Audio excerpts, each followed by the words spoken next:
kita terutama di 2018-19 itu mengalami defisit neraca perdagangan ya. Karena kita jelas tahu tantangannya sebenarnya sangat besar ya. Utamanya saya rasa mungkin tidak hanya di Indonesia ya, beberapa negara lain juga mulai memikirkan itu. Kayak perang dagang Cina sama Amerika, tiba-tiba perang dagang mereka yang musuhan, kita yang kena dampak. Kegiatan ini tanpa aktivitas dorongan dan dukungan secara politis nggak akan mungkin bisa berjalan.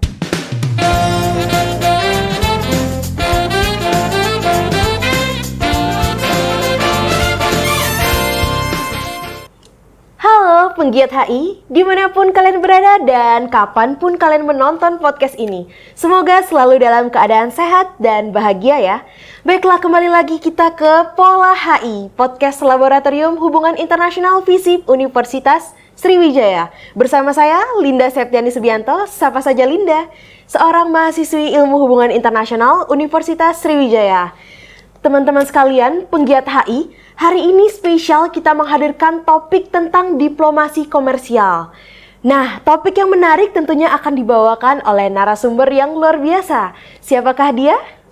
Mari kita sapa. Dia adalah Ibu Sari Mutiara Aisyah, SIPMA. Halo Ibu Sari, apa kabar Ibu? Halo Linda, baik alhamdulillah. Linda juga baik ya? Sangat baik. Ibu sangat berseri-seri ya hari ini. Oh iya? Iya, cerah sekali Bu. Ya, karena saya begitu bergembira ya, karena bisa menjadi bagian dalam sajian akademis ilmu lab hubungan internasional tentunya. Wah, keren banget nih ya narasumber kita hari ini ya. Baiklah Bu, seperti yang telah Linda mention tadi Bu, topik kita hari ini itu tentang diplomasi komersial. Mungkin Linda dan para penggiat HI lainnya itu penasaran Bu, bagaimana perspektif HI memandang diplomasi komersial ini Bu. Boleh mungkin dijelaskan Bu ke kita? Baik, sebetulnya kita mulai dari seberapa penting sih diplomasi komersial mulai menjadi sorotan dalam kajian hubungan internasional begitu ya. Penting banget sepertinya Bu ya. Iya, karena memang ini cukup menarik karena kalau dari segi definisi kita semua tahu bahwa diplomasi komersial itu bisa diartikan secara sederhana adalah bagaimana menjelaskan tentang relasi hubungan internasional dalam kegiatan bisnis gitu ya, yang menggabungkan dua prinsip utama, yaitu kegiatan yang beraspek politis dan juga entrepreneurship gitu ya. Nah, namun di dalam hubungan internasional sendiri sebenarnya kajian ini tidak begitu banyak menarik perhatian para akademisi untuk di research atau diteliti lebih jauh begitu, karena memang kegiatan ini kan tadi ada dua komponen yang membentuk ya. Yang pertama adalah aktivitas international bisnisnya, dan yang kedua adalah aktivitas international politicsnya. Nah, kalau kita lihat sebetulnya kedua hal ini tuh tidak bisa dipisahkan dalam kerjanya begitu. Anggap misal kita melihat bahwa kegiatan bisnis itu para pembisnis itu sebenarnya bisa juga mencari informasi bisnis mereka sendiri. Misal seperti kemana akses pasar yang akan dituju, kemudian peluang-peluang market dan juga penjelasan terkait dengan kesukaan konsumen seperti apa di negara-negara lain begitu. Namun tetap tidak bisa melupakan aktivitas utamanya untuk misalnya ada satu negara yang secara ekonomi dikontrol kuat oleh state leader gitu ya. Maksudnya dalam arti bahwa ekonomi ini sangat dikontrol kuat oleh negara. Maka si new exporters mau tidak mau kan butuh pengaruh dan kekuatan dari aktivitas politis ya, begitu. Terutama pemerintah dalam hal ini untuk membuka jalan bagi para pembisnis ini untuk bisa masuk dan mengakses pasar di sana. Jadi kalau kita lihat sebenarnya kajian diplomasi komersial ini tidak bisa merely hanya melihat ini sebagai kajian bisnis, aktivitas bisnis saja, namun juga bagaimana kita juga melihat pemerintah dalam hal ini dalam kesempatannya bisa membuka jalan bagi para pelaku bisnis untuk bisa masuk dan mengakses pasar-pasar baru tadi, utamanya dalam kegiatan promosi dagang, investasi. Kemudian banyak juga para pakar menyebut diplomasi komersial di beberapa negara berkembang juga banyak melibatkan promosi pariwisata dalam bentuk aktivitasnya.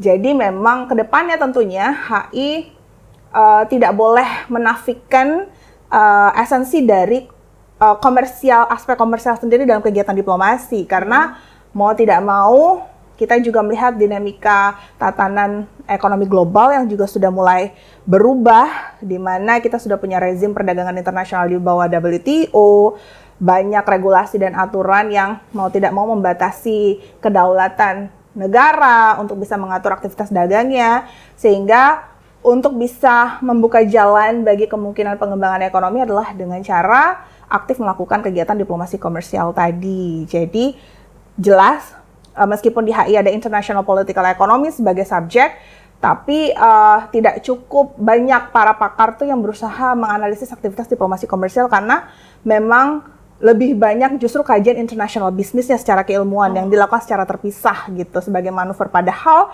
kegiatan ini tanpa aktivitas dorongan dan dukungan secara politis nggak akan mungkin bisa berjalan. Jadi memang ini menjadi tantangan tersendiri bagi keilmuan HI ya, karena kita jelas tahu banyak kajian yang tidak banyak mengulas ini padahal esensinya cukup vital bagi pembangunan ekonomi negara. Begitu, Linda. Oke, Miss Sari menjelaskan sangat komplit sekali ya penggiat HI sekalian. Sebenarnya masih mau panjang sih, tapi kayaknya Linda udah takut ngantuk ya. Jadi Nggak ngantuk, saya Miss. stop dulu di situ. Serius sekali nih mendengarkannya. Oh gitu ya, oke. Iya, Miss. Jadi penggiat HI sekalian, kita dapat kata kunci nih dari diplomasi komersial bahwa ada dua bidang yang tidak dapat dipisahkan, yaitu entrepreneurship dan juga politik. Tetapi tadi Miss Sari menjelaskan bahwa diplomasi komersial ini kurang mendapat perhatian dari para akademisi ya, Miss ya.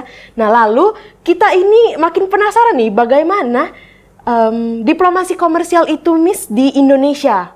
Tapi sebelum pandemi, kita tahu sekarang kita sedang menghadapi pandemi global COVID-19.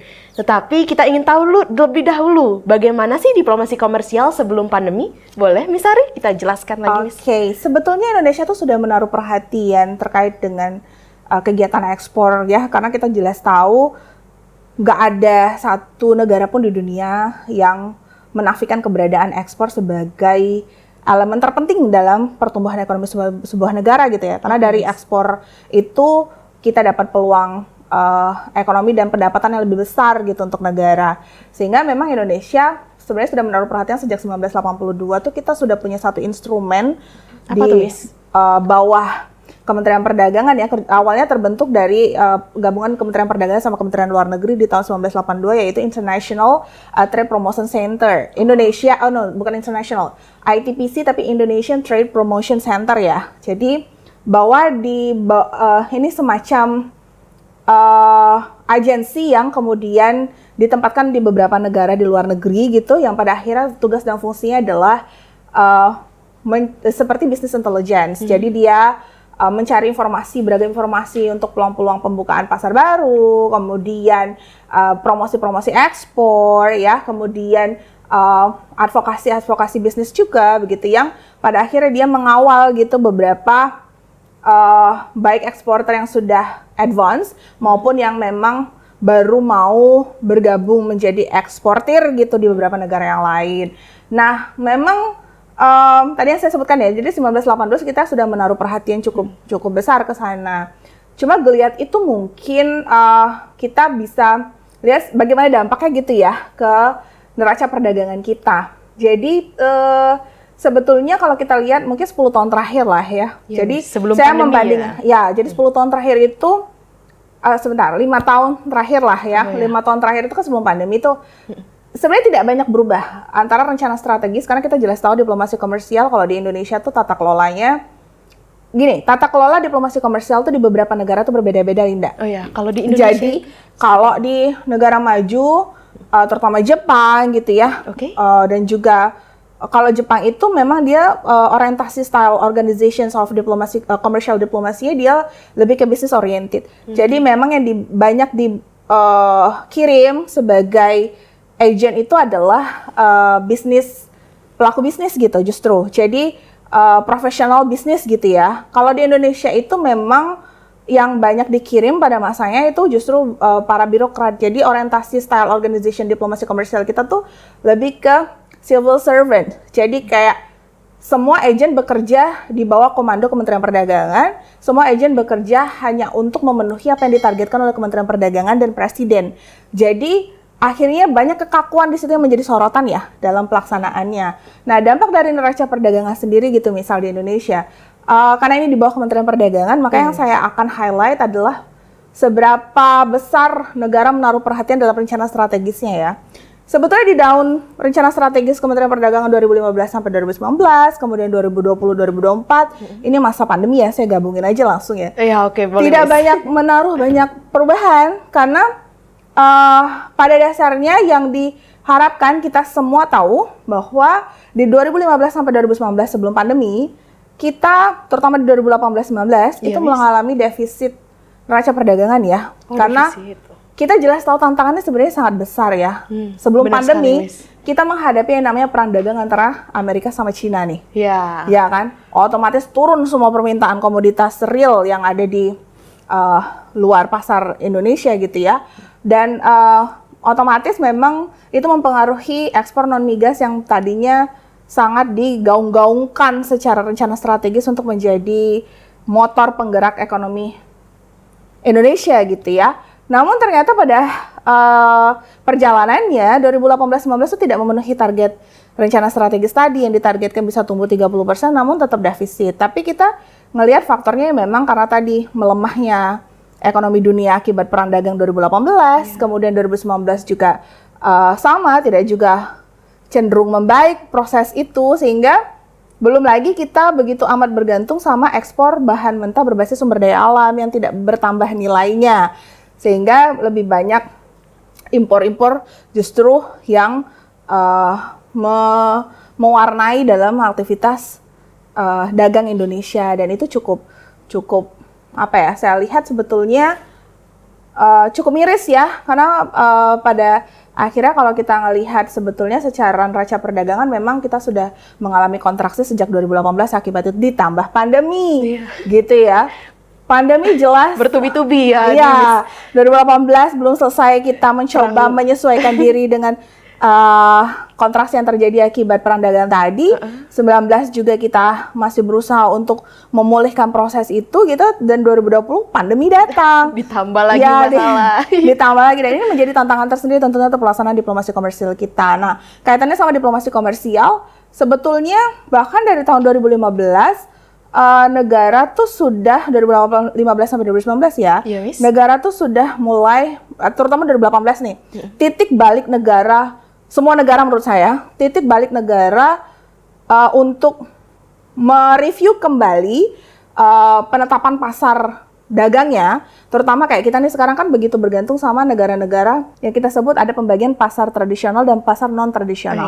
Pasar tradisional itu adalah mitra utama tuh, yang kayak Cina, Amerika, yang kita, India itu masuk pasar utama ya, yang dia memang menjadi mitra utamanya kita. Nah, ternyata Eropa juga termasuk sebagai mitra utama ya. Ternyata karena pergolakan stabilitas negara-negara mitra utama ini sangat berdinamika sekali, jadi kita rentan juga terkena dampak.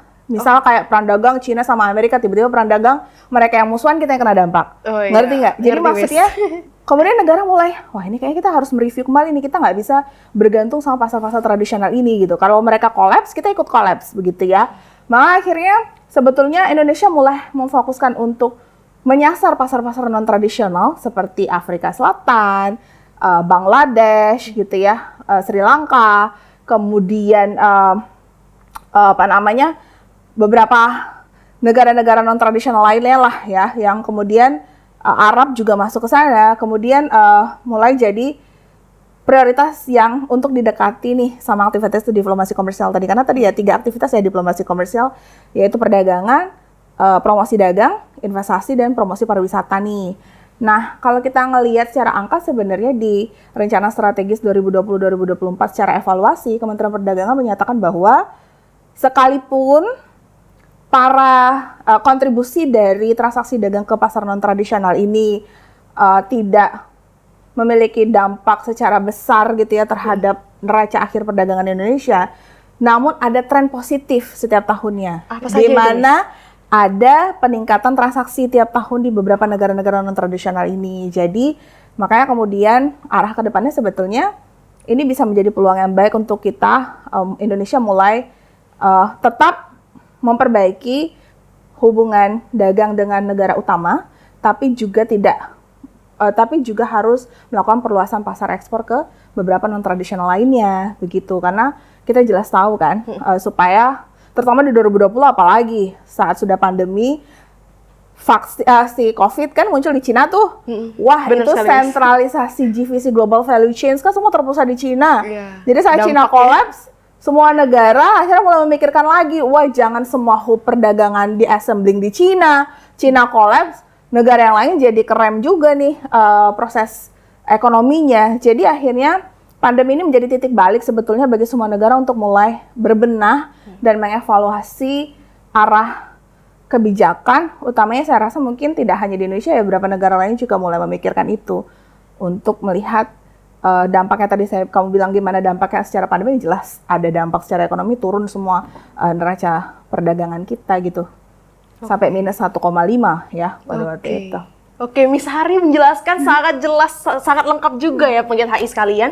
Sudah dijelaskan tidak hanya dampak dari pandemi COVID-19, tetapi juga menyinggung tentang perang dagang Amerika dan China. Dan juga tadi dimention ada pasar yang awalnya di pasar tradisional, lalu beralih ke pasar non-tradisional ya, Miss. Untuk bisa menyasar pasar baru ya. Iya, gitu. Meskipun tidak berdampak signifikan ke neraca perdagangan, tetapi ada benefit tren-tren baru yang membawa benefit ke Indonesia. Lalu Miss Hari ini udah sebenarnya banyak mengcover semua yang ingin Linda tanyakan nih, Miss. Tapi lagi-lagi kita ingin bertanya lagi nih, Miss. Strategi Indonesia selain menyongsong menuju ke pasar non-tradisional itu apa aja sih, Miss? Kita mungkin ini ya, saya coba bagi dulu. Tadi neraca perdagangan itu kan ada migas dan non-migas ya. Dan memang Indonesia itu sejak 2015 sampai 2019 itu untuk yang migas memang ini saya jelaskan kenapa kemudian Indonesia menetapkan di 2015 sampai 19 itu non-migas yang diutamakan. Karena kita memang amat bergantung dengan impor minyak mentah ya di Indonesia gitu. Dan apalagi ditambah sekarang perang Rusia dan Ukraina itu makin memperburuk ketergantungan kita akan minyak gitu ya. Sebenarnya ini menarik. Kalau Jepang sih sudah lama ya melihat ketergantungan terhadap minyak mentah ini nggak bisa dijadiin basis pertumbuhan industri negara. Makanya mereka mulai bergerak ke manufaktur tadi ya. Nah, Indonesia ini baru di 2015 lah terlihat ada rencana strategis yang betul-betul ingin menonjolkan bagaimana mendorong si non-migas ini untuk bergerak. Nah, terkait dengan strategi, jelas ya di 2015 sampai 2019 rencana strategis itu jelas ingin mengutamakan mendorong ekspor non-migas. Non-migas itu ada 10 komoditi ya. Mungkin 3 di antaranya yang berbasis sumber daya alam, ada CPO, kemudian ada karet olahan, ada nikel dan logam mulia dan lain-lain itu ya.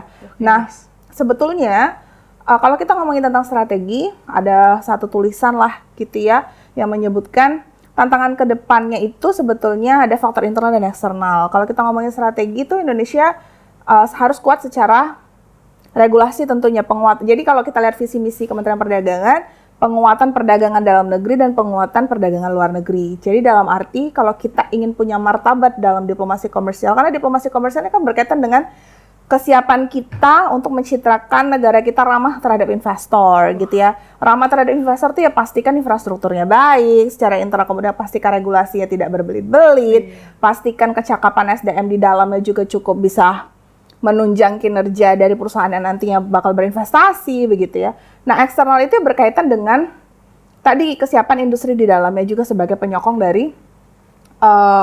dari pertumbuhan ekonominya tadi ya. Kalau kita ngomong strategi itu tadi sebenarnya ada 3 yang paling menonjol. Pertama adalah diversifikasi produk ekspor. Nah, diversifikasi produk ekspor tadi saya bilang kita sangat bergantung yang tadi ya, non-migasnya itu masih berupa mentah ya. Jadi kayak CPO kita kan itu masih mentah sekali ya. Jadi harapannya ada penguatan bersama nih dengan Kementerian Perindustrian tentunya supaya bisa mendorong juga si pelaku lokal atau paling nggak bisa menggait banyak investor untuk mau memberikan nilai tambah terhadap surplusnya sumber daya alam di kita gitu ya, kayak CPO tuh misal. Kan kemarin sempat terjadi heboh minyak goreng mahal banget. Wah, ibu-ibu udah teriak tuh. Iya, padahal kita penghasil terbesar CPO dunia gitu bener ya. Banget. Kalau Miss kan juga ibu nih. Iya. Teriak nggak, Miss? Tapi saya memilih untuk tidak terlibat dalam fenomena, maksudnya perebutan minyak. Ya lebih baik saya memilih untuk memasak yang lebih sehat ya. Ya ini balik lagi tadi ya. Maksudnya itu kan sebuah fenomena yang questionable ya, kok bisa gitu. Tapi ya memang karena tadi mau tidak mau untuk mendorong itu kan butuh investor ya untuk menggerakkan penambahan nilai tadi. Bahkan saya sempat pernah melakukan penelitian utamanya karet nih misal. Karet itu kenapa banyak pengusaha-pengusaha itu tidak mau memberikan nilai tambah terhadap olahan karet? Karena kepastian pasar lagi-lagi. Nah, kepastian pasar ini kan harus dikawal oleh pemerintah ya. Kayak misalkan nih, kamu kamu pasti saat berinvestasi untuk bisa menambah nilai karet ke ban misalkan nih produk jadinya, itu kan butuh modal yang besar. Benar. Lah, kalau kamu saja tidak mendapatkan kepastian pasar kemana ban ini akan diserap, kemana ban ini akan terjual, kan akan rugi aja ya. Iya. Otomatis mereka tidak berani untuk melakukan peningkatan penilaian tambah terhadap si sumber daya alam ini karena tidak ada kepastian kemana mereka akan ngejual. Beda dengan yang sudah berjalan sekarang, jadi mereka lebih ke comfort zone-nya mereka. Jadi udah yang pasti-pasti aja kejual deh gitu. Jadi pengolahannya masih berbasis sumber daya alam. Nah itu yang perlu menjadi sorotan pemerintah. Nah kayak misalkan strategi mereka untuk diversifikasi produk ekspor ya. Itu sebenarnya dari 2015 sudah mengarah ke sana. Cuma memang kelihatannya sampai ke 2020 karena memang pandemi dan lain-lain. Jadi akhirnya tidak terlalu signifikan. Bahkan angka di 2015, angka ekspor dengan 2020, kalau kita banding 2019 aja lah misalkan, masih itu? tinggi 2015 angka ekspornya. Jadi ini kan masih banyak pertanyaan ya, seberapa berhasil negara untuk mengawal itu. Nah makanya diversifikasi produk ekspor yang ingin dijalankan, kalau bisa sih berjalan juga dimaksimalkan dengan diplomasi komersial tadi ya. Harus membangun citra yang baik, karena di Kementerian Perdagangan sudah banyak sih penguatan secara internal yang ingin mereka lakukan gitu. Jadi harus ekstra ya, itu satu ya. Kemudian kedua, manfaatkanlah perjanjian-perjanjian perdagangan internasional. Jadi kan kita sudah punya 20 free trade area ya, atau comprehensive economic partnership dengan beberapa negara-negara lain yang sudah mengatur regulasi tadi. Jadi mau tidak mau itu menjadi penguat juga untuk bisa mengikat diri dengan beberapa negara lain sebagai peningkatan aktivitas perdagangan tadi yang harus dimanfaatkan. Karena sejauh ini dari 14 itu baru 9 yang dilaksanakan, kemudian hanya 50% pelaku usaha yang memanfaatkan. Itu kan sayang. Jangan sampai nih malah negara lain yang memanfaatkan momen itu, sedangkan kita tidak dimotivasi nih pelaku usahanya untuk tahu atau memanfaatkan perjanjian-perjanjian internasional yang sudah meluber kita tanda tanganin gitu ya. Terus yang terakhir, strategi yang sudah yang dicanangkan ya, tapi secara aplikasi mungkin kita butuh penelitian lebih jauh terkait itu ya. Yang terakhir itu adalah tentang tadi perluasan pasar ke non tradisional tadi yang harus juga terus digenjot, karena itu menjadi peluang baru. Kayak misalnya Afrika Selatan tumbuh dengan middle class-nya sampai 10% gitu ya. Kemudian pendapatan mereka juga, penduduk mereka 1,3 miliar, jadi itu menjadi peluang pasar juga supaya kita tidak rentan terhadap dinamika ekonomi global yang didominasi oleh Eropa, Amerika, Cina, dan segala macam. Oke, luar biasa sekali ya Miss Sari. Sudah menjelaskan sebegitu lengkapnya, bahkan Linda tidak perlu lagi untuk bertanya lebih dalam lagi karena semuanya udah daging semua nih Miss Sari. Waduh, tolong dikoreksi ya kalau misalnya ini diliterasikan lagi gitu Kak. Ada beberapa informasi yang mungkin terlewat atau mungkin salah dalam penyampaian begitu. Oke, teman-teman penggiat HI sekalian, Miss Sari ini sebenarnya hanya merendah saja ya. Sebenarnya Miss Sari ini juga adalah dosen ilmu hubungan internasional yang spesialisasinya kajian bidang keilmuan, bidang diplomasi, perdagangan global. Jadi sudah sangat matching sekali sama topik kita hari ini. Jadi sudah tidak perlu diragukan lagi apa yang disampaikan sama Miss Sari. Oke teman-teman semuanya, penggiat HI, demikianlah kita sudah bersama Miss Sari. Ya? Iya Miss, nggak terasa ya, semuanya daging. Iya, kayaknya masih pengen ngobrol ini. Oke, kita akan nanti dimarahin nggak? Oh enggak, kita tunggu Miss Sari di sesi berikutnya. Terima kasih Linda dan teman-teman sudah mengundang saya tentunya. Kami yang berterima kasih sebesar-besarnya kepada Ibu Sari telah menyempatkan waktu, menyediakan untuk sharing-sharing bersama kita, membagi ilmunya. Ya Miss Sari, terima kasih banyak. Maka dari itu penggiat HI sekalian, saya Linda Septiani Subianto pamit undur diri. Tapi sebelum itu, tolong untuk kalian yang masih penasaran dan ingin tertarik tentang episode-episode berikutnya, maka pantau terus atau stay tune di Instagram Lab HI Unsri atau juga bisa di Spotify Pola HI dan juga channel YouTube Lab HI Visip Unsri. Jangan lupa like, comment, and subscribe. Share juga ya, dan aktifkan loncengmu. Sampai jumpa. Bye-bye, terima kasih.